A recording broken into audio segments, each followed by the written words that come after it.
کبھی تو مشکل وقت میں خاموشی اختیار کر کے صبر سے کام لو۔ دیکھ لینا جب صبر کا پھل ملے گا تو وہ تمہاری سوچ سے بھی بڑا ہوگا انشاءاللہ۔ جب دکھ شدت اختیار کر جائے تب بھولنے کی غلطی مت کرنا۔ یہ تو صبر کے لمحات ہوتے ہیں، ایسے لمحے جب اللہ آپ کے ساتھ ہوتا ہے، اور جب اللہ ساتھ ہوتا ہے تو وہ تو انسان کو فرج سے عرش تک پہنچا دیتا ہے۔ یہ موقع گنوانے کا نہیں، سب کچھ پانے کا ہوتا ہے۔ کیا ہوا اگر اللہ نے مقدر کا وہ حصہ نامکمل اس لیے رکھا ہو کہ تم اس خالی جگہ کو اپنی دعاؤں سے اپنی چاہت کے مطابق مکمل کرو گے۔ جب تکلیفیں حد سے بڑھنے لگ جائیں تو جان لینا بہت قریب ہے اللہ کے۔ جب سہنے کی ہمت بالکل ختم ہو جائے تو جان لینا انعام ملنے کا وقت آن پہنچا ہے۔ جب دعا اور کوشش سے بات نہ بنے تو فیصلہ اللہ پر چھوڑ دو۔ اللہ اپنے بندوں کے بارے میں بہتر فیصلہ کرنے والا ہے۔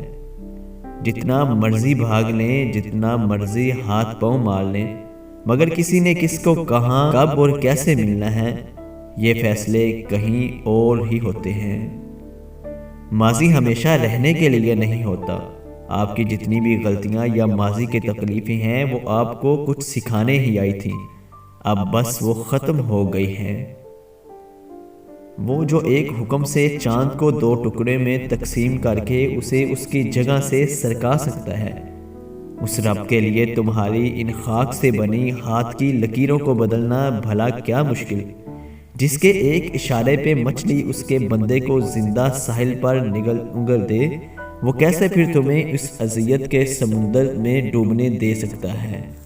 یقین کیجئے اللہ کے فیصلے ہماری خواہشوں سے بہتر ہوتے ہیں۔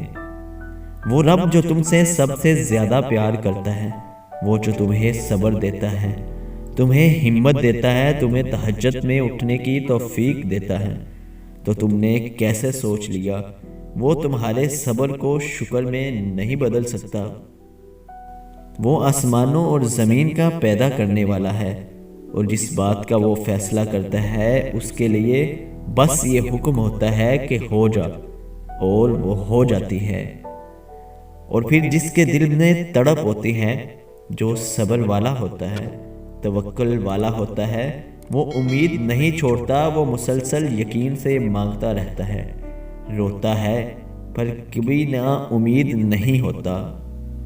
صبر کرو وہاں بھی جہاں صبر کرنا ناممکن لگے، اور توکل رکھو اللہ پہ، پھر دیکھو اللہ تمہارے لیے کیسے راستے کھولتا ہے۔ بے شک وہ صبر کرنے والوں کے ساتھ ہے۔